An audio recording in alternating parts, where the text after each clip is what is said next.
တွေကရွယ်မြောက်သေးတဲ့ကိစ္စကိုပဲကျွန်တော်တို့ကပြောခဲ့တာစိတ်ပေါ်သွတ်တဲ့ကိစ္စမပါဘူးနော်အဲ့အခုဆက်ပြီးတော့ကျွန်တော်ကြည့်ဤနည်းဥပဒေကိုစိတ်ပေါ်သွတ်သူများနဲ့သက်ဆိုင်စေရပြီအဲ့တော့15မှာပေါ့နော်32နီး32ရဲ့ဒီနည်းဥပဒေကို15ပေါ့နော်အမိတ်32အမိတ်32နီး15မှာနည်းဥပဒေ1မှာ14တိပါသောပြဋ္ဌာန်းချက်များသည်တဲ့နော်ခုနပြောရတာနီးစပ်ရမိတ်ဆွေအုပ်ထိန်းသူစသဖြင့်ဒီအရွယ်ပြောက်သေးသူအတွက်ပြောလာတာဒီ1ကနေ14တိရဒါ15ရောက်သွားတာအဲ့1ကနေ14တိပါတဲ့ပြဋ္ဌာန်းချက်တွေဟာတဲ့စိတ်ပေါ်သူဖြစ်ကြောင်းဆုံးဖြတ်ခြင်းခံရသူနဲ့၎င်းထို့သူဆုံးဖြတ်ခြင်းမခံရတော့လဲတရားရုံးကစုံစမ်းစစ်ဆေးသည့်အခါစိတ်ပေါ်သူခြင်းသို့မဟုတ်စိတ်မနှံ့ခြင်းကြောင့်အမှုဆွဲဆိုသည့်အခါဖြစ်စေတဲ့နော်ဆွဲဆိုခံရသည့်အခါဖြစ်စေတဲ့မိမိတို့၏ကျိုးစီးပွားကိုကာကွယ်နိုင်စွမ်းမရှိကြောင်းတွေးရှိရသူတို့နဲ့၎င်းသက်ဆိုင်တယ်သူများသက်ဆိုင်ရမယ်နော်အဲ့တော့ရှေ့က1ကနေ14တိပြဋ္ဌာန်းထားတဲ့ကိစ္စရပ်တွေဟာလေစိတ်ပေါ်သူနဲ့သက်ဆိုင်ပါတယ်တဲ့နော်နီး15မှာပြောထားတယ်သက်ဆိုင်ပါတယ်အဲ့တော့စိတ်ပေါ်သူများဆိုတဲ့ကိစ္စကိုကျွန်တော်ကြည့်ပါတဦးတယောက်သောသူဒီတဲ့1858ခုနှစ်သူယူအဥပဒေနော်လူနန်စီအဆိုတာရှိတယ်နော်သူယူဖြစ်တယ်ဆိုတော့သူယူအဥပဒေရဖြစ်စေတဲ့ဒီစဲအခြားဥပဒေတည်းရဖြစ်စေသူယူဖြစ်ကြောင်းအဆုံးဖြတ်မပေးရသေးတော့လဲစိတ်ပေါ်သူဖြစ်ကြောင်းဝန်ခံထားရင်သို့မဟုတ်တွေးရှိရရင်ပြေလိုဖြစ်ပါက၎င်းနီးစပ်ရမိတ်ဆွေမှတစ်ဆင့်တရားဆွဲဆိုခွင့်ပြုရမယ်နော်အဲ့တော့တရားလိုဖြစ်ရင်တရားလိုဟာစိတ်ပေါ်သူဖြစ်တဲ့ယူသွတ်ဖြစ်ရင်နီးစပ်ရမိတ်ဆွေနဲ့ဆွဲရဒါခုနအရွယ်မြောက်သေးသူနဲ့တူတယ်ပြန်ဖြစ်လေခိတ္တအုပ်ထိန်းသူခံပေးရနော်ဆိုတော့ဟုတ်ပြီခုနလိုပဲအရွယ်မြောက်သေးတဲ့လူဖြစ်ရင်နီးစပ်ရမိတ်ဆွေပြန်ဖြစ်ရင်အုပ်ထိန်းသူခံမယ်အဲ့ဒါတူတယ်သို့တော့ तू ကဘာမတူဘူးလဲဆိုရင်ဒီထိတ်မနှံ့ဘူးဆိုတဲ့ကိစ္စလေးခဏရေးဆုံးပြောနော်ထိတ်မနှံ့ဘူးဆိုတဲ့နေရာမှာတဲ့တူတယောက်တော့သူဒီမိမိအကျိုးစီးပွားကိုအကာအကွယ်မပြုနိုင်ဘူးတရားရုံးကကျင့်တဲ့၍စိတ်သက်အားပြောသူဟိုတဲ့နီးစပ်ရမိတ်ဆွေနဲ့တရားဆွဆိုဖြစ်တယ်ယူနေတာတော့မဟုတ်ဘူးဒါမဲ့စိတ်အားပြောတယ်ဘလို့လူကစိတ်အားပြောတာလဲဆိုတော့စိတ်ပေါ်သူပင်မဟုတ်လင်ကစားတဲ့ကိုတချမ်းသိခြင်းကဲ့သို့သောယောဂကြောင့်အားနည်း၍မိမိကိုယ်မိမိမထိမ့်သိမ့်နိုင်လောက်သည့်အခြေအနေတွေရှိပြီး၎င်းဤစိတ်အခြေအနေမှာတာမန်ကျမ်းမာသူ၏အခြေအနေတွေမိသွမ်းများမရှိရင်တဲ့စိတ်သက်ကြက်ခိုင်မှုမရှိသူဝါသို့မဟုတ်ပေါ့နော်စိတ်မနှံ့သူဖြစ်တယ်လို့မှတ်ယူနိုင်တယ်အဲ့တော့စိတ်မနှံ့ဘူးလို့ပြောတဲ့အဓိပ္ပာယ်ဖွင့်ဆိုချက်မှာပေါ့နော်ဟိုလုံးဝယူနေတဲ့လူပဲပြောတာမဟုတ်ဘူးတဲ့စိတ်အခြေအနေအရစိတ်အားငယ်ပြီးတော့နော်ခုနပြောလို့ဒီမှာကိုယ်တချမ်းသိပြီးတော့နော်ဆိုလို့ရှိရင်ဒါ तू ကစိတ်အားငယ်ပြီးတော့ तू ကိုယ်တိုင်မဆွဲဆိုနိုင်တဲ့အခြေအနေဒါဆိုနီးစပ်ရမိတ်ဆွေနဲ့ဆွဲလို့ရတယ်နော်အဲ့တော့နီး15တီးတဲ့လုံးဝဆွမ်းအားနာမကြားသူနဲ့လည်းသက်ဆိုင်လုံးဝဆွမ်းအားနာမကြားတဲ့သူကလည်းဟာသူ့စိတ်မနှောင်လို့တော့ဘာပြောလို့တော့မရဘူးနော်ဒါပေမဲ့ तू ကစိတ်အားငယ်နေတဲ့လူ normal အခြေအနေမှာတော့ရှိမနေဘူးပေါ့ဗျာအဲ့ဒီခါ तू ကကိုယ်တိုင်မဆွဲဘဲနဲ့နော်နီးစပ်ရမိတ်ဆွေခန့်ပြီးတော့ဆွဲလို့ရတယ်နော်အဲ့တော့ကျွန်တော်တို့ကဒီလိုနီးစပ်ရမိတ်ဆွေခန့်တဲ့အချိန်မှာတခုတော့ရှိတယ်စိတ်ပေါ်သူများကိုအဆုံးဖြတ်ပေးသူများဖြစ်တယ်ဆိုပထမအရွယ်မြောက်သေးတဲ့သူအတွက်နီးစပ်ရမိတ်ဆွေဆွဲတာကပြဿနာမရှိဘူးသူကအရွယ်မြောက်သေးသူမောက်ဖြူနော်၎င်းကိုစားပါညာဆိုပြီးတော့နီးစပ်ရမိတ်ဆွေဆိုပြီးတော့ဆွဲလိုက်ရအကယ်လို့ယူနေတဲ့သူအတွက်နီးစပ်ရမိတ်ဆွေအနေနဲ့လုပ်ပြီးတော့တရားဆွဲမယ်ဆိုရင်အဲ့လူကယူနေတဲ့သူဖြစ်ကြောင်းအရင်ဆုံးအဆုံးဖြတ်ယူထားမယ်တနည်းအားဖြင့်ပြောရင်တော့ဗျာအယူလက်မဲ့သွားလျှောက်ရမယ်ပေါ့နော်သူယူနေပါတယ်လို့ပြောပြီးတော့ကျွန်တော်တို့ကဆိုလာမှာနော်နီးစပ်ရမိတ်ဆွေဆိုရင်ပေါ်ပြရုံနဲ့မပြီးဘူးဘာမှဖြစ်ဆိုဟုတ်လားအယူလက်မဲ့သွားယူရမှာပေါ့နော်မောင်ဖြူကယူနေတယ်အဲဆိုတရားမဆွဲခင်ကလေးကအဲ့ဒီအယူလက်မဲ့ကိုအရင်သွားယူရယူပြီးတော့အဲ့အယူလက်မဲ့နဲ့အတူတွဲပြီးတော့နော်ယူသူကိုစားနီးစပ်ရမိတ်ဆွေဆိုတာဒီလိုဘက်ကနေဆွဲမယ်ဆွဲအဲ့လိုမျိုးအဆုံးဖြတ်ခံယူပြီးသားကိစ္စဖြစ်ရအရွယ်မြောက်သေးသူဆိုရင်အဲ့ဒါတွေလုံးဆရာမလို့လေအရွယ်မြောက်သေးသူလို့ဖော်ပြပြီးတော့နော်ဆွဲလိုက်ရနော်အရွယ်မြောက်သေးသူလို့ဖော်ပြပြီးဆွဲလိုက်ရတိုးတော့လည်းပဲတေဘက်ကဟာ तू ကအရွယ်ရောက်ပြီးဖြစ်ပါတယ်ဘာညာစသဖြင့်ညင်းလာရင်တော့ရွယ်မရောက်သေးသူဟုတ်တာမဟုတ်လားဆိုတာ तू က तू ဆိုလွာနဲ့ तू တွဲတင်တဲ့စာရန်တွေထဲမှာတော့အထောက်ထားပါမယ်ပေါ့ဗျာ နော်ဒါပေမဲ့ယူသူကတော့မတူဘူးသူကတာမာအဖြစ်ဆိုရင်အဲ့လိုခိုင်မာတဲ့အထောက်ထားတစ်ခါတည်းအရင်ဆုံးအဆုံးဖြတ်ခံယူထားဥပမာမောင်ဖြူဆိုမောင်ဖြူကယူနေတာယူနေဆိုတော့သူ့အရက်ထဲမှာယူနေတယ်လို့ပဲပြောနေတော့မပြီးဘူးပေါ့နော်အမှန်တော့သူ့ကိုစေးစာတွေပါနေနဲ့နော်သူကအယူလက်မှတ်ပေါ့ပြောချင်တာအဲ့လိုမျိုးရှောက်ထားပြီးတောင်းဒါပေမဲ့လုံးဝအဲ့လိုမျိုးမဖြစ်မနေပါမှလားဆိုတော့အဲ့လိုတော့မဟုတ်သေးဘူးနော်ဒီအောက်မှာဆက်ပြထားတာသူယူကိုစားတဲ့၎င်း၏နီးစပ်မိတ်ဆွေကအမှုမဆွဲဆိုနိုင်ပြီ၎င်းသည်စိတ်ပေါ်သူဖြစ်ကြောင်းအဆုံးဖြတ်ပေးပြီးသူဖြစ်ရမယ်ဒါခုနကကျွန်တော်ပြောတဲ့အချက်ပဲနော်သူကအယူဖြစ်တယ်ဆိုတော့သို့မဟုတ်တဲ့ထို့အဆုံးဖြတ်မပေးရသေးတော့လေတဲ့အဲ့လိုလက်မှတ်ကြီးတော့မပါဘူးပေါ့ဗျာတရားရုံးကစုံစမ်းမှုပြုလုပ်တဲ့အခါတဲ့အဲ့လိုလက်မှတ်မပါဘူးဆိုရင်တော့တရားရုံးမှာကျွန်တော်တို့ကအယူကိုစားဆွဲပါတယ်လို့နော်နေဆရာမိတ်ဆွေအနေနဲ့ပေါ်ပြလို့ရှိရင်တရားရုံးကစုံစမ်းမှုတော့လုပ်ရတော့မှာနော်အဲ့လိုစုံစမ်းမှုလုပ်တဲ့အခါမှာတဲ့သူကစိတ်ပေါ်သွတ်တဲ့သူဖြစ်တယ်စိတ်မနှံ့တဲ့သူဖြစ်တယ်နော်ဒါကြောင့်အမှုမှာသူ့ရဲ့အကျိုးစီးပွားကိုကာကွယ်စောင့်ရှောက်နိုင်ချမ်းမရှိဘူးလို့တရားရုံးကတွေ့ရှိတဲ့သူဖြစ်ရအဲ့လိုလူမဖြစ်ရင်နီးစပ်မိတ်ဆွေနဲ့ဆွဲလို့မရအောင်နော်အဆုံးဖြတ်ပေးပြီးသားလူဖြစ်ရင်ဖြစ်မဖြစ်ရင်တရားရုံးကစုံစမ်းတဲ့အခါမှာသူကယူသွတ်ပါတယ်စိတ်မနှံ့ဘူးဆိုတဲ့နော်သူ့အကျိုးစီးပွားကိုမကာကွယ်နိုင်ဘူးဆိုတဲ့အချက်ကိုတွေ့ရှိရအဲ့ဒါမှဆွဲလို့ရသို့မဟုတ်ပါကားတဲ့သူယူဤနီးစပ်မိတ်ဆွေဖြစ်ဖြစ်သူတယောက်ကသူယူအတွက်အမှုမဆွဲနိုင်ဘူးတဲ့နော်အဲ့လိုဆုံးဖြတ်ခံပြီးတာလည်းမရှိဘူးစုံစမ်းတဲ့အခါမှာလည်းမပေါ်လွင်ဘူးဆိုရင်ဒါသူယူကိုစားနီးစပ်မိတ်ဆွေနဲ့ဆွဲပါတယ်ဆိုတော့လက်ခံမှာမဟုတ်ဘူးပေါ့နော်တရားရုံးကလက်မခံဘူးပေါ့နော်အဲ့လိုဆွဲလို့မရဘူးပေါ့နော်အဲ့တော့တူတော်သောသူဒီတဲ့စိတ်ပေါ်သူအနေဖြင့်ကိုယ်စလဲမှတဆင့်တရားဆွဲဆိုနိုင်တယ်ကိုယ်စလဲကနေဆွဲလို့လည်းရတယ်နော်သို့မဟုတ်ပြမကျင်တော့အမိန်30နှစ်နီး1500နီးစရာမိတ်ဆွေကထိုသူကိုစားတရားဆွဲဆိုနိုင်တယ်ထို့တရားဆွဲဆိုရတဲ့အဆိုလာ၌တရားလိုသူစိတ်ပေါ်သူဖြစ်ကြောင်းအဆိုပြုရမယ်နော်အမှုတစ်မှုတည်းမှာတဲ့လူကောင်းဖြစ်သို့မဟုတ်စိတ်ပေါ်သူအဖြစ်နှစ်ခွဆွဲဆိုခြင်းမပြုနိုင်ဘူးလေနော်သူကကောင်းတဲ့အခါကောင်းတယ်ပေါ့ဗျာယူတဲ့အခါယူတယ်ပေါ့နော်လူကောင်းလို့ပြောရင်လည်းရတယ်လူယူလို့ပြောရင်လည်းရတယ်ဆိုပြီးတော့အဲ့လိုနှစ်ခွအဆိုပြုပြီးတော့ဆွဲလို့မရဘူးပေါ့နော်ယူရင်လည်းယူတယ်ပေါ့မယူဆိုရင်တော့ဓာတ်ရိုက်ဆွဲခံရမှာပေါ့နော်အဲ့တော့တရားပြန်ကစိတ်ပေါ်သွတ်တည်ဟုဆိုရတွင်တဲ့တရားလိုကညင်းလင်တဲ့တရားပြန်ကစိတ်ပေါ်သွတ်တယ်လို့နော်သူပြောပြီးတော့အုတ်ထင်းသူရှောက်မှာပေါ့ဗျာနော်အဲ့ဒီကိစ္စကိုတရားလိုကမဟုတ်ဘူးသူကစိတ်ပေါ်သွတ်သူမဟုတ်ဘူးလို့ညင်းခဲ့ရင်စုံစမ်းပြီးတော့မှတရားပြန်ကမိမိကျိုးစီးပွားကိုကောက်ွယ်ဆောက်ရှောက်နိုင်ခြင်းရှိမရှိဆိုတဲ့ကိစ္စကိုဆုံးဖြတ်ပြရဒါဒီစင်တုံးအရာပြောတာပေါ့နော်အဲ့တော့ဟုတ်ပြီအဲ့လိုစိတ်မနှံ့တာတွေနော်ဒီယူသွတ်တာတွေအတွက်ကြတော့တရားရုံးဒီတဲ့စေဘက်ဆိုင်ရာကျွမ်းကျင်သူအကူအညီကိုတောင်းနိုင်တယ်နော်ဆိုင်ရာပုဂ္ဂိုလ်ဟာစစ်ဆေးခံညွှန်ကြားနိုင်တယ်အမှုတစ်မှုမှာအမှုတဲ့တူစိတ်မနှံ့ပါဘူးဆုံးဖြတ်ရတယ်သက်ဆိုင်ရာဆရာဝန်ထောက်ခံချက်မှာအရေးကြီးတဲ့အချက်ဖြစ်တယ်မှန်တာပေါ့နော်လူတယောက်ယူနေလားမယူဘူးလားဆိုတော့စိတ်ယောဂကိုဆရာဝန်ကနော်ပြီးတဲ့မှတ်ချက်ပေါ့ထောက်ခံချက်ကအရေးကြီးပါတယ်နော်စုံစမ်းကြည့်ရတရားပြန်ဒီစိတ်ပေါ်သွတ်ခြင်းသို့မဟုတ်စိတ်မနှံ့ခြင်းကြောင့်မိမိကြိုးစည်းပါကိုကောက်ွယ်ဆောက်ရှောက်နိုင်ဆိုတာမရှိဘူးတွေးရှိမှသာပုံထင်းသူခံထားရလိုအပ်ပါတယ်နော်ဒါသူကျွန်တော်တို့ကသက်ဆိုင်ရာစီရင်တော့ကိုသွားမပြောတော့ဘူးအဲ့မှာစီရင်တော့ကမှ3တို့2တို့ဘာလို့ဆိုတော့အောက်မှာသူစီရင်တော့နေရှိတာပေါ့နော်ဒါကတော့သူအမှုပါဖြစ်ရတဲ့ထဲမှာနော်ဘလို့အခြေအနေဆိုတဲ့ဟာတွေရှေ့မှာဆုံးဖြတ်ထားတာရှိတာပေါ့နော်ဒါကိုချုပ်ပြီးတော့ပဲဆွေးနွေးကြအောင်တို့ဖြစ်ရတဲ့တရားပြန်ကသူယူဖြစ်သူဟုဆွဆွဲပြီးစဉ်းစားမထုတ်ပြီးကွယ်လွန်သွားလင်တဲ့နော်ဟိုတိသူမခန့်အသေးခြင်းကြောင့်ကွယ်လွန်သူပေါ်တရားဝင်အမှုမဆွဲဆိုရသေးဘူးမဆိုလို့နိုင်ဘူးဒါတော့ဒီစင်ထုံးမှာဖြစ်ခဲ့တဲ့ကိစ္စပေါ့နော်အဲ့တော့ तू ကတရားပြန်ဟာသူယူဖြစ်တယ်ဆိုပြီးတော့နော်ဆွဆွဲပြီးတော့စဉ်းစားမထုတ်ရသေးခင်မှာကွယ်လွန်သွားတယ်ဟိုတိသူမခန့်အသေးဘူးပေါ့ဗျာအဲ့တော့ဟိုတိသူမခန့်အသေးလို့ဒီဆွဲတဲ့အမှုကတရားမဝင်ဘူးကွယ်လွန်သွားပြီပါညာစသဖြင့်နော်အဲ့လိုညင်ပမှုပေါ်ပေါက်မှာပေါ့အဲ့ဒီခါကျတော့အဲ့ဒါမဆိုင်ပါဘူးဆိုတာလည်းစီရင်ဆုံးဖြတ်ထားတာပေါ့နော်ဟုတ်ပြီအဲ့တော့ထိုနည်းတူစိတ်ပေါ်သွတ်ကြောင့်ဆုံးဖြတ်ထားခြင်းမရှိသေးလင်ဖြစ်စေစုံစမ်းမှုမပြုလုပ်ရသေးလင်ဖြစ်စေသူယူဤနီးစရာမိတ်ဆွေဟုဆိုတာအမှုဆွဲဆိုခြင်းမပြုနိုင်ဘူးဒါခုနပြောထားတဲ့အချက်တွေပါနော်သူယူလို့သူကဆုံးဖြတ်ပြီးမှသာလေတကယ်တော့ဆွဲလို့ရတယ်အဲ့လိုမဆုံးဖြတ်သေးရင်တရားရုံးကစုံစမ်းပြီးမှသာလေလက်ခံပါပါဘောဒီတိုင်းဆိုရင်တော့လက်မခံဘူးဆိုတဲ့ကိစ္စပါနော်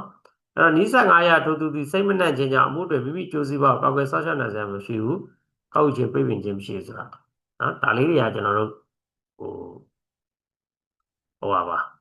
နည်းနည်းလေးကျွန်တော်ကြော်လိုက်ပါနော်ဒါသူယူအကြောင်းနဲ့အဲ့တော့နောက်ဆုံးပြန်ချုပ်လိုက်ပါဗျာ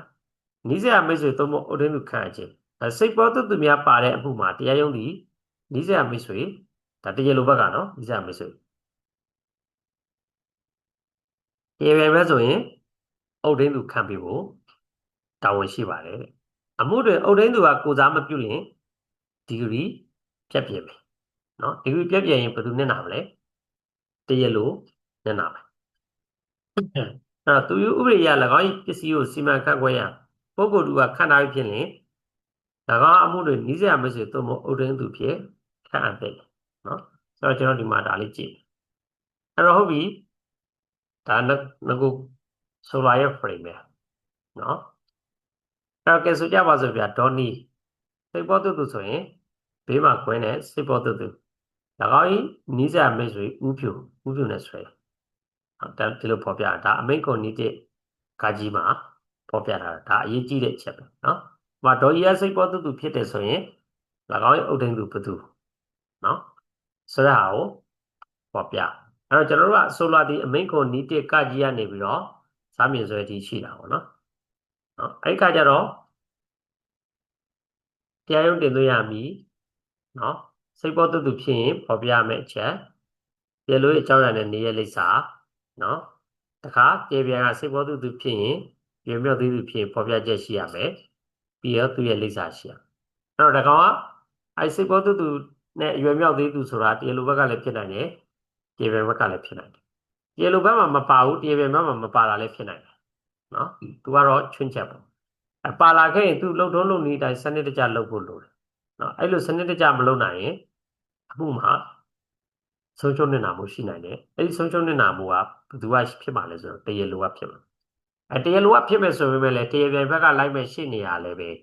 ဒီဥရိတာတွေကိုနားလည်ထားဖို့သိထားဖို့ကျွမ်းထားဖို့အဲ့ဒါမှကန့်ကွက်လို့ရပါလေမကန့်ကွက်ရင်နော်အရွယ်မြောက်သေးသူဖြစ်နေတယ်မသိဘူးအရွယ်မြောက်သေးသူအပေါ်မှာအုတ်ရင်းသူခံပြီးမှတရားစွဲရမယ်ဆိုတာကိုနော်တရားလိုဘက်ကလည်းမသိဘူးတရားပြန်ဘက်ကလည်းမသိဘူးအဲ့လိုမသိဘူးဆိုရင်နော်တရားပြန်ကဖော်ထုတ်ထုချင်နိုင်မှာပေါ့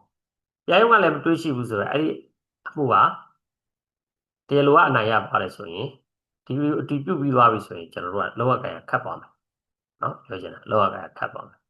ဒီလိုမှကျွန်တော်ရှေ့နေစဖြစ်စားခြင်းကနေဘက်ပါပါနော်ကျွန်တော်တို့ကတရားလိုလုပ်ပြီးတော့တရားဆွဲတဲ့အခါကျတော့အဲ့လိုပဲသူ့အမေနဲ့သားသမီး3ယောက်ကိုဆွဲတယ်သူ့ပေါင်း4ယောက်ပေါ့အဲ့မှာကလေး3ယောက်ကရွယ်မြောက်သေးဘူးရွယ်မြောက်သေးတော့ဒီလိုကြစ်ထုံးတွေပါလေလဲတခြားမသိပါဘူးဆွဲအစိုးရရေးစုကြီးအဲ့လိုဖော်ပြရမယ်တွေပါလေဟုတ်ဒီပတ်ဒီဖတ်ဘူးတာမဟုတ်ဘူးဒါတိုင်းပဲကောက်ဆွဲလိုက်တော့တရားပြန်ဘက်ကရှင်းနေတာသူလည်းကြစ်ထုံးလို့သူကလည်းနည်းဖတ်ဘူးလေဒါပေမဲ့အဲ့လိုဂကနနသိမနေနော်ဒါပေမဲ့တခုတော့သိတယ်ပေါ့အိုရင်းသူခံထားရမယ်ဆိုတဲ့ကိစ္စတော့သိအဲ့တော့သူကအိုရင်းသူခံထားဖို့အတွက်နော်ခံထားခွင့်ပေးပါဆိုပြီးသူကလျှောက်ထားတယ်တရားရုံးမှာမင်းတော့တရားလိုဘက်ကလောက်ရမှာဗျကျွန်တော်တို့ဘက်ကလောက်ရမှာအဲ့တော့ကျွန်တော်တို့ကမသိဘူးဗျမသိတဲ့ခါကျတော့ခက်တိတီပဲထအောင်ကန့်ကွက်လိုက်ပြီဟာကန့်ကွက်တယ်လို့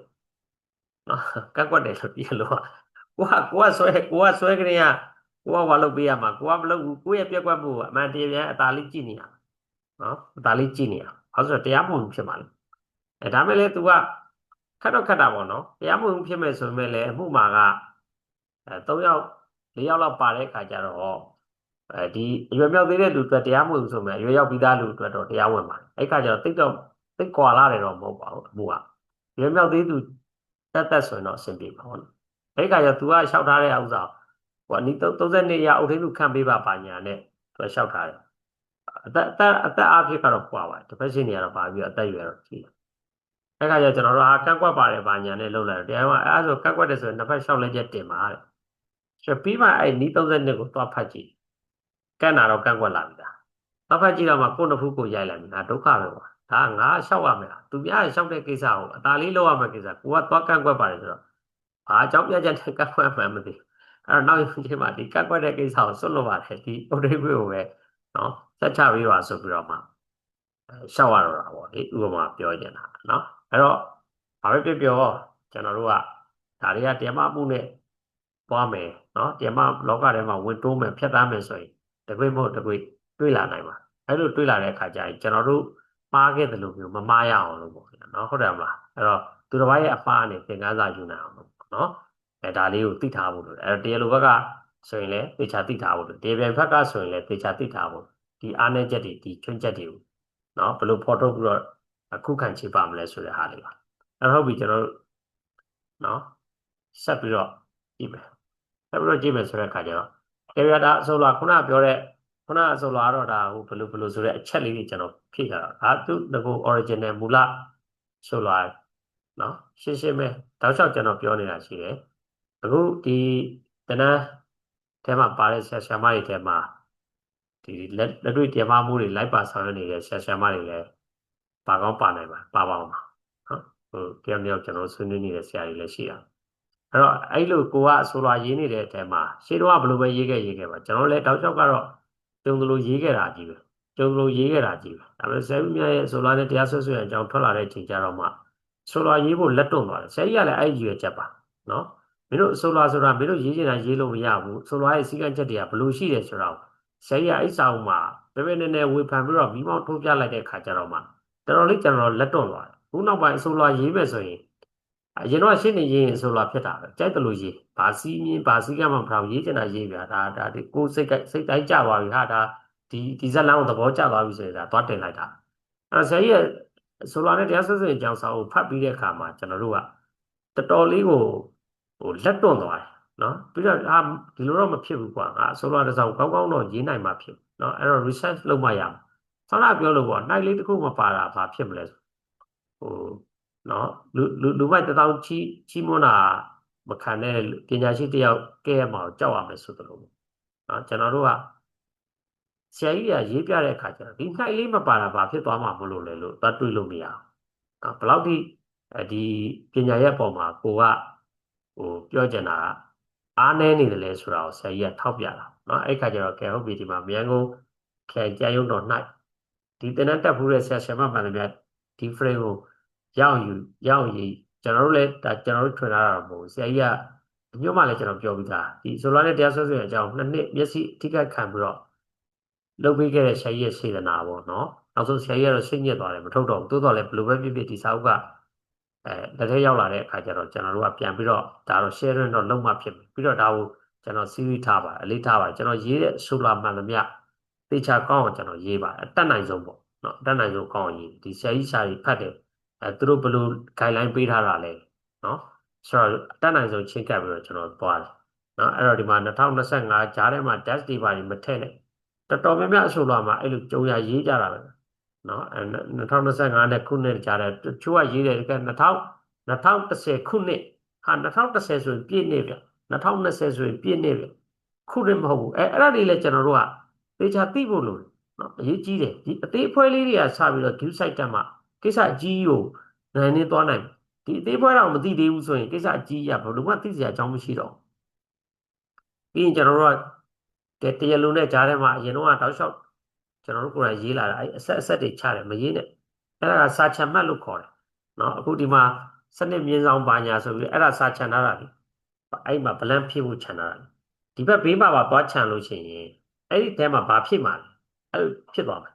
ဟိုနမူနာပုံစံမျိုးကြီးဖြစ်နေတယ်နမူနာမှာအဲ့လိုရေးထားလို့ကျွန်တော်တို့ကအဲ့ဒါလိုက်ရေးစရာမလိုတကယ်အတီမှာအဲ့ဒီစာချံမှတ်တွေအပုံဖြုတ်ပြပြီးရင်ကျွန်တော်တို့ဒီမှာခေါင်းစဉ်လာမယ်ခေါင်းစဉ်လာမယ်ဆိုလာမှာခေါင်းစဉ်တက်အဲ့တော့ကဲဒီမှာကျွန်တော်တို့နမူနာပေါ့ဗျာပိုင်စံကြောင့်မောဟကျင်ညာပေးစေလို့လည်းလဲရောက်ရလာဖို့ဆိုတော့တက်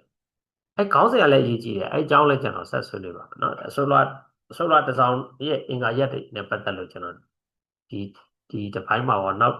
သက်သိငယ်ပေါ့နောက်တစ်ပိုင်းမှာကျွန်တော်ဒီဆိုလာအကြောင်းပဲပြောပါအဲ့တော့ဒါတခြားကျွန်တော်တို့အပြိုင်လိုက်တဲ့အမှုတွေရပါနော်ဟိုတခြားရှင်းနေတယ်ကိုစော်ကားခြင်းလို့ပြောတာတော့မဟုတ်ပါဘူးသို့တော်လည်းပဲလိုအပ်ချက်ရှိတာရှိတယ်ဆိုတော့ပြခြင်းလို့ပြောတ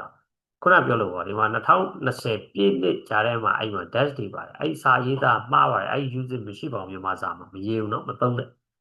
2020ပြည့်နှစ်ဆိုရတယ်ဒီမှာကြီး movement ဒီမှာ dash green ထဲမှာပါတယ်အဲ့ဒါလည်းမသွားနဲ့ခုနကကျွန်တော်ပြောပြီးသားဒီမှာ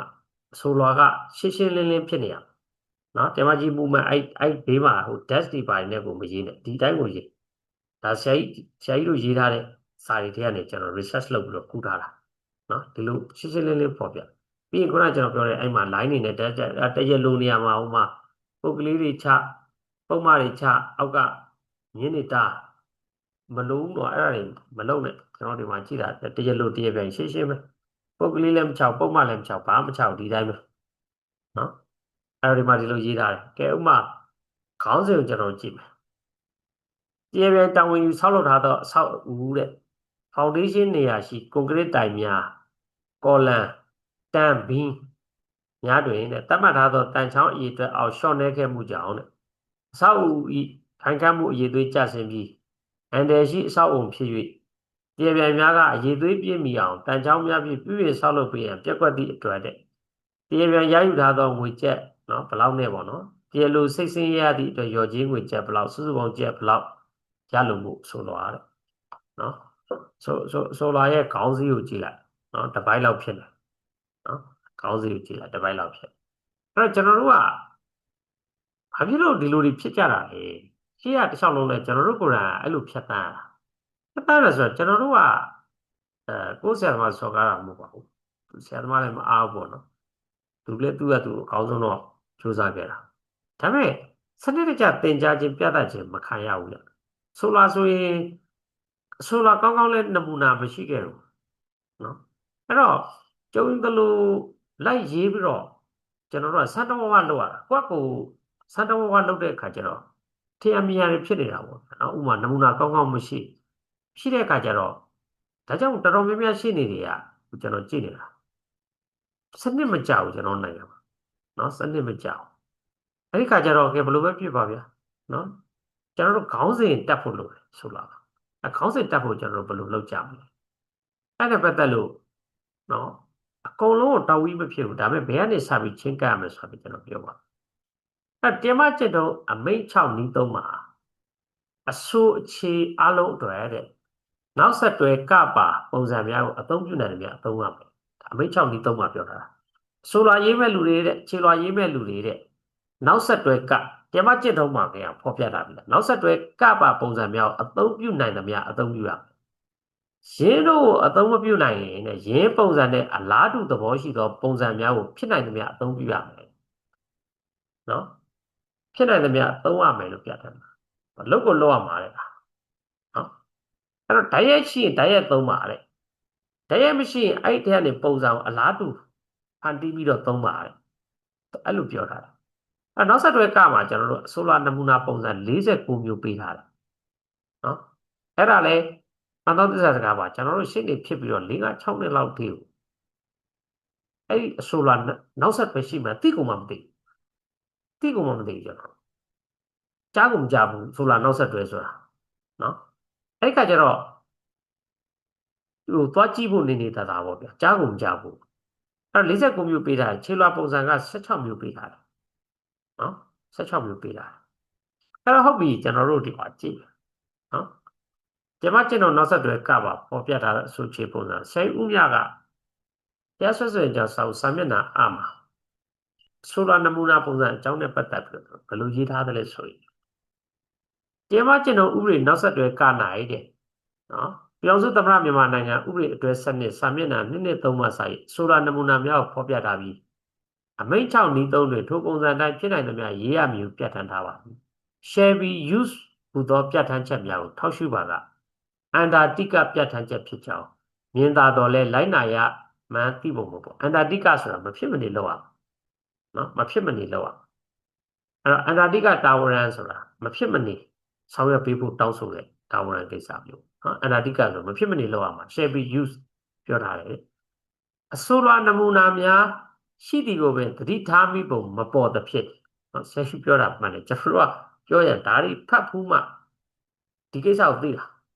နော်ဒီဟာတွေမပေါ်လာရင်ကျွန်တော်တို့ကိုယ်တိုင်ဟိုနောက်ဆက်တွဲပုံစံရှိမှန်းကိုမသိနော်အဲ့အဆိုလာနမူနာများရှိသည်ကိုပင်သတိထားမိပုံမပေါ်သဖြင့်တရားလိုဤဇလန်းအချင်းချုပ်ကိုဖော်ပြသည့်အလွန်တရာဖောင်းပွားသောအဆိုလာများမှာတရားရုံးများတွင်မေးမှုလျက်ရှိတယ်သိမှန်တယ်ဗျဆိုလာရေးထားတယ်နော်3 မျက်နှာ4 မျက်နှာ5 မျက်နှာ6 9 မျက်နှာဆိုလာလား6လိုက်ချက်လားမသိခွဲဘူးအဲ့လိုဆိုလာရေးကြီးပဲတွေ့နေရတာအခုလိုက်ပြီးအပြစ်ပြောနေတာပေါ့ကျွန်တော်ပြောချင် ဆရာကြီးက2018မှာဒီစာအုပ်ကဘယ်လိုပဲဖြစ်ဖြစ်ထွက်လာတယ်နော်2018မှာထွက်လာတယ်2018 2019 2020 21 22 23 24 25ဆိုအနည်းဆုံးတော့9နှစ်10နှစ်တက်တိုင်ရှိတယ်ဘာပဲပြောပြောဥပဒေသမားတွေဟာဒီလိုစာအုပ်လေးတုပ်ကတိတ်ခတ်ခဲ့တဲ့စာအုပ်လည်းမဟုတ်ဈေးကြီးတဲ့စာအုပ်လည်းမဟုတ်ဝယ်ထားရမှာဝယ်ပြီးတော့ဒါကိုအရေးတယူနဲ့အလေးထားပြီးတော့ဖတ်ကြည့်လိုက်အော်ဟုတ်ပါလားဒါပြုပြင်ရမှာပါလားဆိုတော့ကျွန်တော်တို့သိရမှာဒါပေမဲ့ခက်တယ်ဗျဘယ်သူမှမလေ့လာဘူးဒီပေါ်လေအဲ့လိုလေ့လာလို့လည်းပတ်စံရတဲ့ကိစ္စလည်းမဟုတ်ဘူးနော်ဆိုတော့တော်တော်ဆိုးကတော့အဲ့တော့အဆိုးလွားတွေကိုရေးလိုက်လို့ရှိရင်ရှိသမျှဇက်ကြောင့်အကုန်လုံးကိုခြိုက်ရတာအကုန်လုံးခြိုက်ရတာနော်ရေလုံးနဲ့တရပြိုင်ဟာနော်ဘယ်မှာတွေ့တယ်ဘယ်လိုရင်းနှီးတယ်မြန်မာပြည်တစ်ပတ်ပတ်လိုက်သေးတယ်အဲ့ဒါတွေရေးပြီးမှဇက်အိမ်တဲလာတာကဟိုပြောချင်တာဆိုဟိုဝတ္ထုရေးသလိုပေါ့နော်ဟိုငယ်ဘဝဆပြီးတော့ဟိုပြဿနာဖြစ်တဲ့အချိန်ကြီးအဲ့ဒီဥစ္စာကြီးကိုဆိုလာပါရေးကြတာနော်အဲ့တော့အလွန်တရာဖောက်ပွားပါတယ်အချိန်ကြီးအဲ့လိုဆိုလာတွေကြီးတရားရုံးမှာမေးမှုနေတယ်နော်ရင်းဆိုလာနမူနာအများစုပါအဆိုလာမျိုးကိုတရားရုံးများတွင်မတွေ့ရဘူးတဲ့တကယ်ဆိုရင်နမူနာပုံစံမှာပါတဲ့အဆိုလာမျိုးပဲရေးရမှာဒါပေမဲ့တရားရုံးတွေမှာအဲ့ဒီအဆိုလာမျိုးမတွေ့ရဘူးအနေချင်းသာအသုံးဝင်ဖွယ်ရာအကြောင်းရှိသည်မှာမှန်တော့လဲအမိန့်ကြောင့်နည်းနည်းပါတဲ့နော် a statement in a concern from ဟူသောပြဋ္ဌာန်းချက်နှင့်အညီတဲ့အမိန့်ကိုနည်းတဲ့ငါအရာအဆိုပြုရန်လိုသည့်အကြောင်းအရာများလိုရင်းတူရှင်ရေးသားရသည်ကိုရုပ်စွာအစုံအတုခိုးရန်ဖြစ်ပြီးအတုခိုးရမှာလိုရင်းတူရှင်ဖြစ်အောင်ဘယ်လိုရေးရတယ်ဆိုတာကိုအဲ့ဒီနောက်ဆက်တွဲမှာပါတယ်အမိန့်ကိုနည်းတဲ့ငါအကြောင်းကျွန်တော်တို့သွားမှာတော့ဒါပြီးရင်အဲ့အကြောင်းသွားမှာအဲ့တော့အမိန့်ကိုနည်းတဲ့ငါရအဆိုပြုရန်လိုအပ်တဲ့အကြောင်းအရာလူတူရှင်းကိုဘယ်လိုဆိုတာအတုဖိုးရမယ်တရားကျွန်တော်ဥပဒေပါအဆိုလာနမူနာများကိုဖတ်ရှုလိုက်ပါကတရားဆွဲဆိုရန်အကြောင်းကိုဖြစ်မြောက်စေသောအကြောင်းချင်းရများကိုအမိန့်6နည်းနဲ့အညီလူတူရှင်းရေးသားရသည်တွေ့ရပါတယ်မိန့်6နည်းနဲ့မှာပြောတယ်အဆိုအခြေဟာတဲ့လူတူရှင်းပဲရေးရမယ်နော်လူတူရှင်းပဲရေးရမယ်အဲ့ချင်းကိုရလို့မို့စသည့်အမှုမျိုးတွေဆိုလာ၌တရားလိုသည်တရားပြိုင်နဲ့မြည်တို့တိကျွမ်းလာပုံအဆိုပြုခြင်းမျိုးတဲ့အခုတောက်လျှောက်ကျွန်တော်တို့တွေ့ရတဲ့အဆိုလွာတွေကကျွန်တော်တို့ကိုယ်တိုင်အဲ့လိုပဲရေးခဲ့တာအဲ့လိုပဲသိခဲ့လို့အဲ့လိုပဲရေးခဲ့တာတရားလုံးနဲ့တရားပြိုင်ဟာနော်ခင်မင်ရင်းနှီးကြပါလေသူတို့ဘလို့ခင်မင်ရင်းနှီးတယ်ဆိုတဲ့ဇာတ်လမ်းကိုအရင်လှုပ်လိုက်သေးတာနော်ဘယ်မှာတွေ့တယ်ဘသူရဲ့မိတ်ဆက်ပေးမှုအရာဘလို့ရင်းနှီးသွားတယ်အဲ့လိုရင်းနှီးသွားတဲ့အချိန်ကနေစပြီးတော့နော်ဘလို့ပြောတယ်အဲ့လိုပြောလို့ဆိုပြီးတော့ကျွန်တော်တို့ကဘလို့ငွေချေးတယ်အဲ့အချိန်မှာဘလို့ပြန်တောင်းတာအဲ့ဇလိုင်းတစ်ခုလုံးကိုကျွန်တော်တို့ကထည့်ရေးတာဆိုတော့မှာအဲ့ဇက်အေးနော်ဆရာကြီးအဲ့ဒါကိုထောက်ပြချိန်ခွေရလို့မူပါဆိုတော့ပြီးရင်ကျွန်တော်နောက်ဆက်တွဲဆွေးနွေးစရာတွေရှိပါတယ်အဲ့ချိန်ကျသဘောပေါက်ပါပါနော်အဲ့ဘလို့တိကျွမ်းလာတယ်ဆိုတာမျိုးထည့်ရေးတာမျိုးတဲ့နော်အင်္ဂါကိုနှင်ထုတ်ပေးစေလို့မူမှာတဲ့အခွင့်မရနေထိုင်သူကနှင်ထုတ်ပေးစေလို့မူတယ်နဲ့နော်အင်္ဂါကိုနှင်ထုတ်လို့မူတော့အခွင့်မရနေထိုင်လို့သူနှင်ထုတ်တဲ့ကိစ္စမှာတရားလို့ဒီအခြေဖြစ်ဥပစာကြီးပိုင်ရှင်ဖြစ်ကြောင်းအဆိုပြုခြင်းမျိုးတဲ့အဲ့တော့အခမဲ့အခွင့်မဲ့ထားသူကိုနှင်လို့မှုမှာပိုင်ရှင်ဖြစ်เสียမလို့နေမဲ့တရားလို့ဟာအခမဲ့တရားပြိုင်ကိုအခမဲ့ထားတဲ့သူဖြစ်ဖို့လိုတယ်နော်ဒီမြေကဥပြုပိုင်တယ်ခရံအမိပေါက်ဒါပေမဲ့အဲ့ဒီမြေပေါ်မှာထားတဲ့သူကဥပြုကထားတာမဟုတ်ဥပြုရဲ့တူဥပြုကသူ့တူကိုဒီမြေနဲ့အိမ်အပ်ထားတယ်အဲ့တော့သူ့တူကသူ့တငယ်ချင်းမောင်နီကိုအဲ့ဒီအိမ်နဲ့မြေမှာခေါ်ပြီးတော့အခမဲ့ထားလိုက်မင်းတို့ဒီမှာခြံစောက်ကွာနော်အခမဲ့ထားလိုက်အဲ့ဒါကိုဥပြုကဒီခြံကိုသူကံပေါက်တယ်သူပိုင်ရှင်ဖြစ်ပါတယ်လို့အဆိုပြုပြီးတော့အခမဲ့ဖွင့်မဲ့ထားသူနှစ်လို့မှုဆွဲလို့မရဘူးသူထားတာမဟုတ်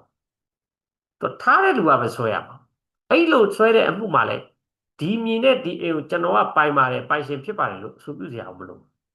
သူဆွဲတဲ့တိုက်တယ်ကအဲ့တိုက်တယ်သူဒီမောင်နီကိုထားတာကျွန်တော်ကထားပါတယ်လို့ပဲအဆိုပြုပါနော်ဆရာကြီးကအဲ့ဒါမျိုးပြောတာ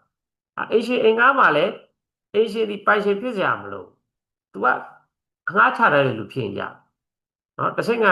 အင်္ဂါကိုထားခြင်းထားမှာပါဗျာဥပမာကျွန်တော်ကဥရှုတန်းအင်ငှားလိုက်တယ်ဗျာနော်တစ်လ9သိန်းနဲ့ငှားလိုက်တယ်အဲ့တော့ကျွန်တော်တစ်လ9သိန်းနဲ့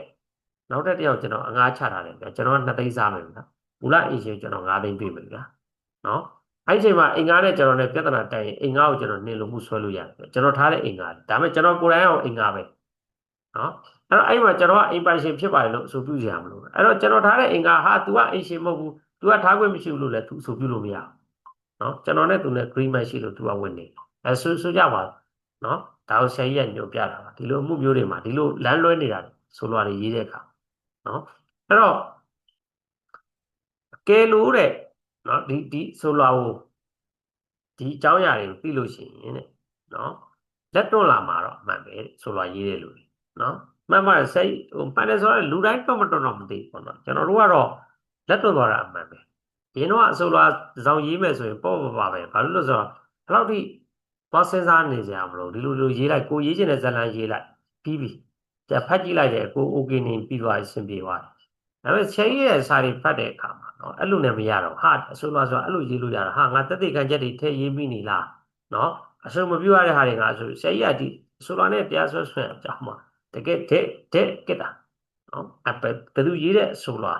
နော်ဒီအဆိုလွာကိုဒီထူးဆန်းပွဲကောင်းတဲ့အဆိုလွာကိုစာဖတ်သူတို့နော်၃ခေါက်ပြန်ဖတ်ကြည့်ပါတော့ဘာလို့အဲ့လိုဆရာကြီးကတဲ့ဆိုတာနော်ဘလောက်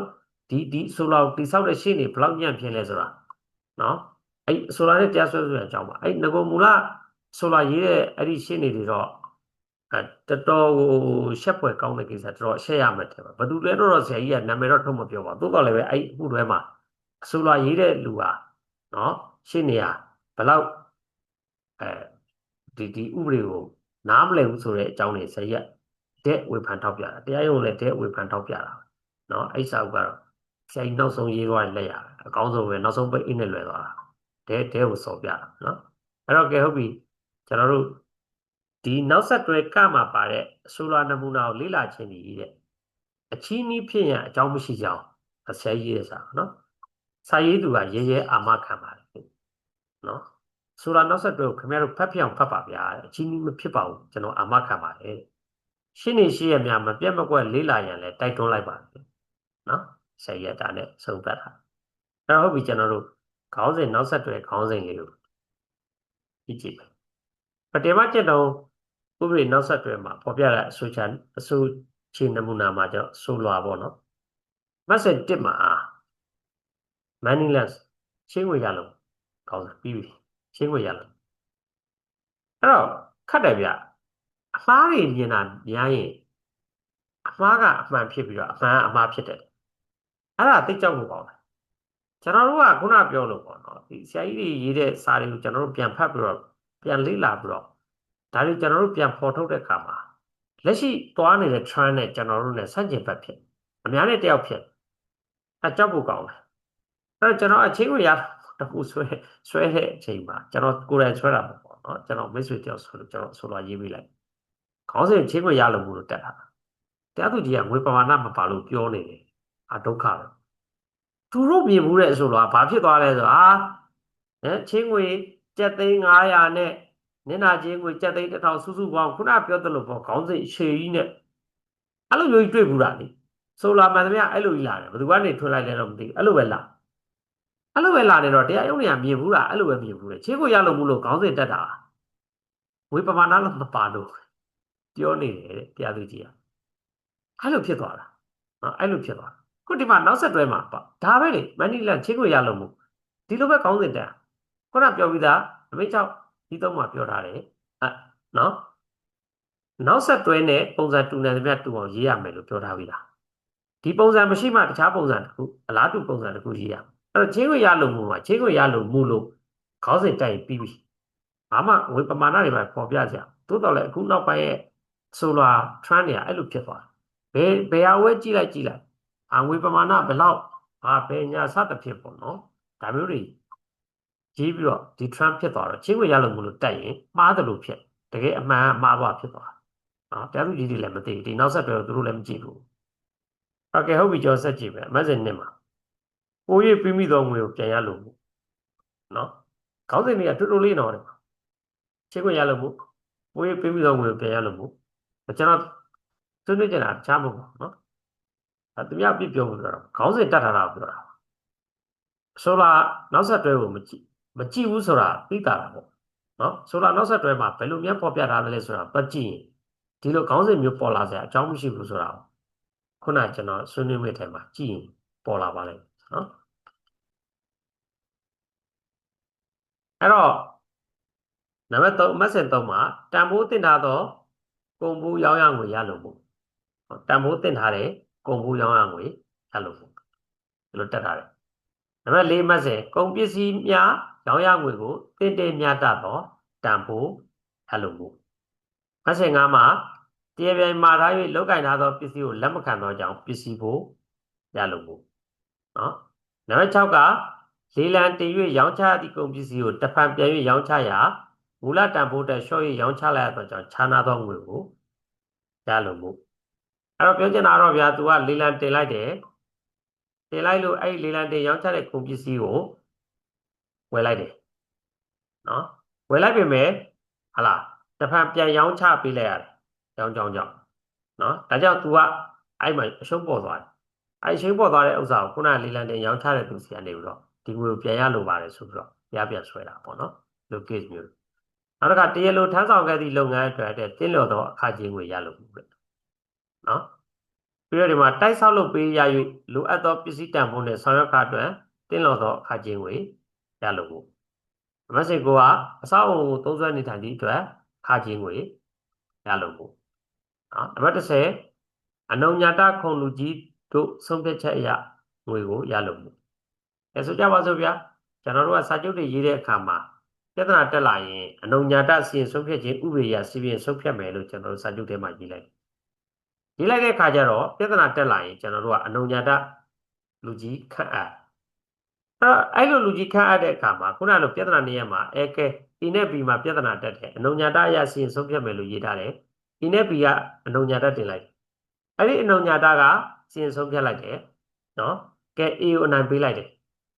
B က A ကိုရော်ချင်းငွေဘယ်လောက်ပေးစေသိတရာပေးစီပေါ့ဗျာပေးစီလို့မိတ်ချလိုက်တယ်ဆိုလို့ရှိရင် तू ကအနုညာတတရားသူကြီးခုံလူကြီးကတရားသူကြီးမဟုတ်ဘူးလေတရားသူကြီးမဟုတ်တော့ तू ဆုံးဖြတ်လိုက်တဲ့ကိစ္စမှာကျွန်တော်တို့ကချက်ချင်းအကောင့်ထဲပေါ်လို့မရဘူးအဲ့ဒါကိုတရားတစ်ထုံးပြန်ဆွဲအောင်အဲ့တော့ဒီအနုညာတဆုံးဖြတ်ချက်အရာကျွန်တော်က A ကတရားပြန်ဆွဲမယ်ပြီးတော့နော် B ထံကနေကျွန်တော်သိတရာရဖို့ရှိပါတယ်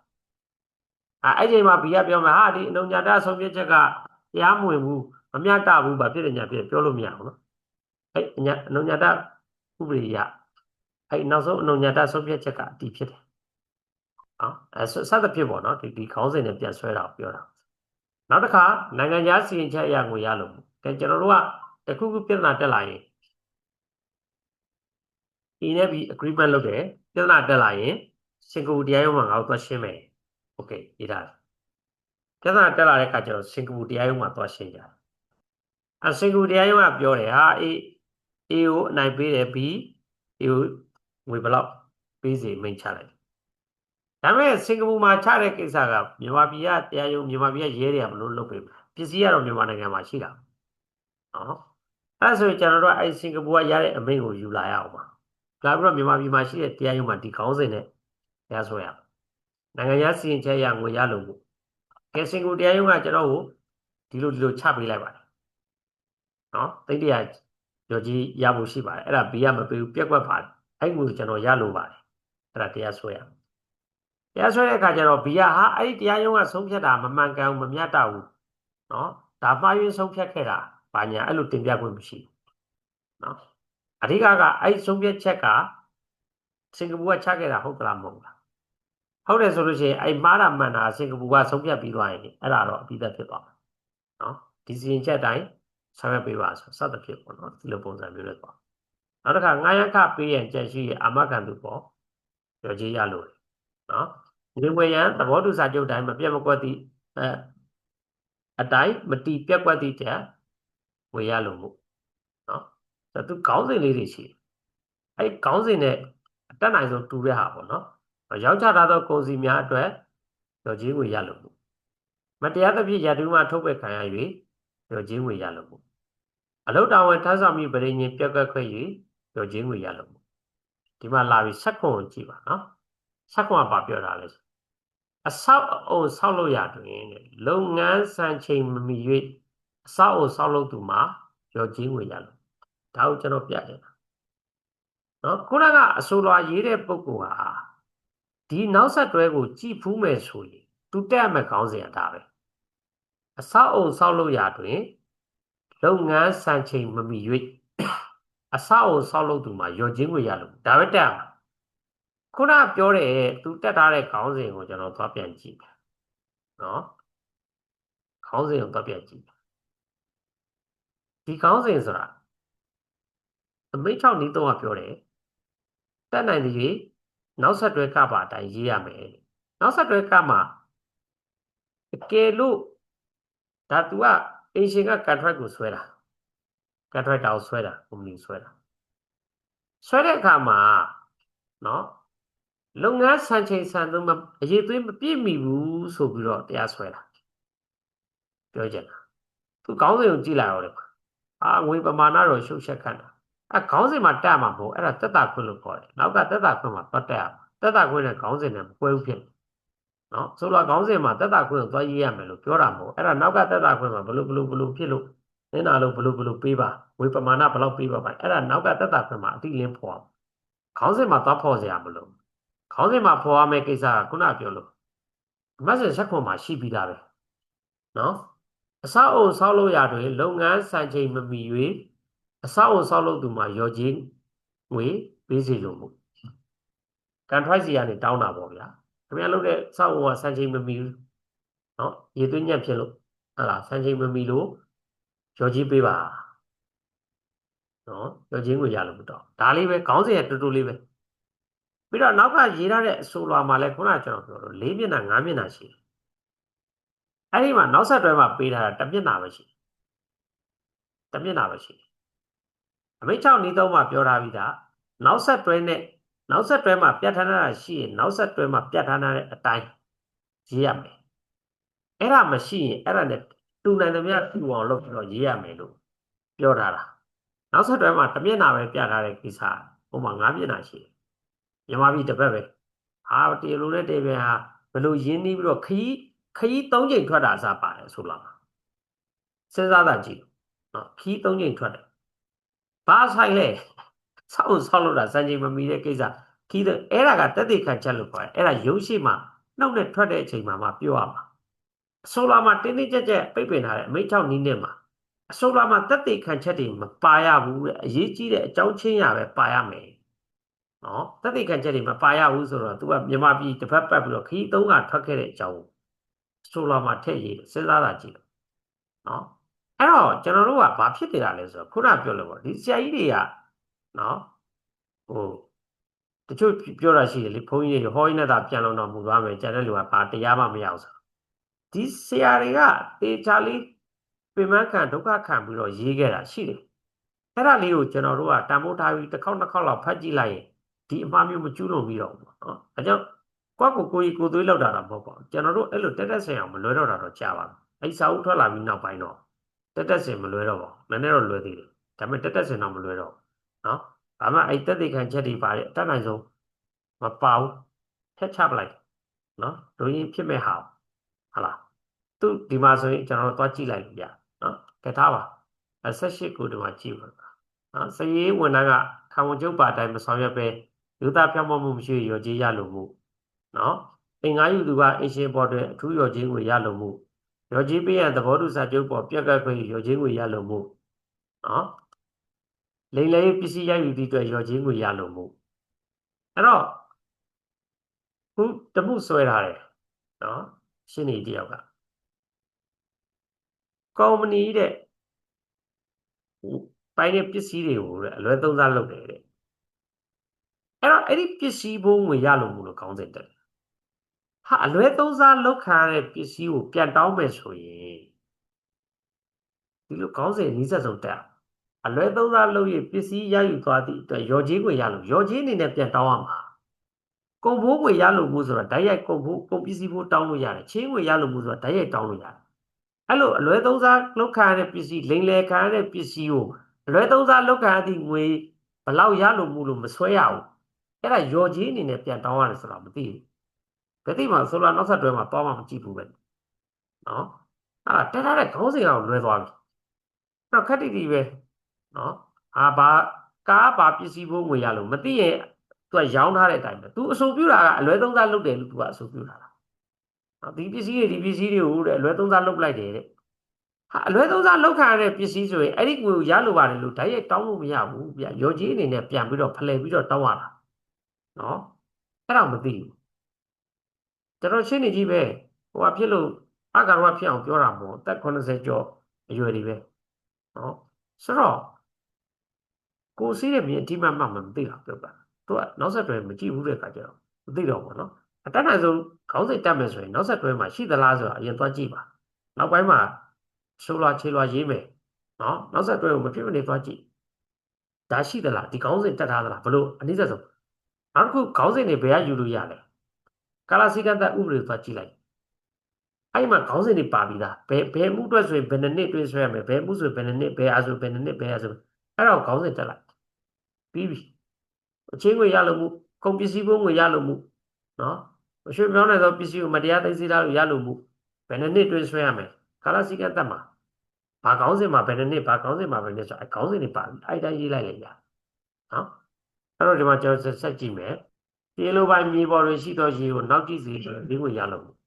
ရုပ်ကြည့်အနေနဲ့ပြောင်းဆွဲရယောဂရစေသောမကောင်းသောအနတ္တဖြစ်ပေါ်စေသောလုပ်ငန်းများကိုလုပ်ကိုင်၍နင့်နာသူကရောချင်းကိုရလို့တကယ်တောင်းလို့မရကိုယ်အိမ်ဘေးမှာလာပြီးတော့ကြက်ချန်ဆောက်ထားတယ်အဲ့ဒီရတဲ့အနံ့တွေဘာတွေညာတွေကြောင့်ဒုက္ခရောက်တယ်ကိုယ်မှာယောဂရအဲ့ဆိုအဲ့လုပ်ငန်းလုပ်တဲ့လူကိုကျွန်တော်တို့ကရောချင်းကိုပေးပါဆိုပြီးတော့ရောချင်းဖြစ်နေတောင်းအောင်ဒါရက်ကြီးသွားတောင်းလို့မရဘူးလေသူနဲ့ကိုယ်နဲ့ကြားထဲမှာဗရင်ကြီးရှိတာမှမဟုတ်တာနော်ဗရင်ကြီးမရှိတဲ့လောတော့တော့တွေကကျွန်တော်တို့ရောချင်းအနေနဲ့ပြောင်းဆွဲရနော်ဒီမှာလမ်းသွားလာခွင့်ကိုပိတ်ပင်သည့်အတွက်ရောချင်းရလို့လမ်းသွားလာခွင့်ကိုပိတ်တယ်ဆိုတာသူကတကယ်ဟိုဖြစ်တာမဟုတ်ဒါပေမဲ့ခက်တယ်ခုနကကျွန်တော်ပြောလို့ပေါ့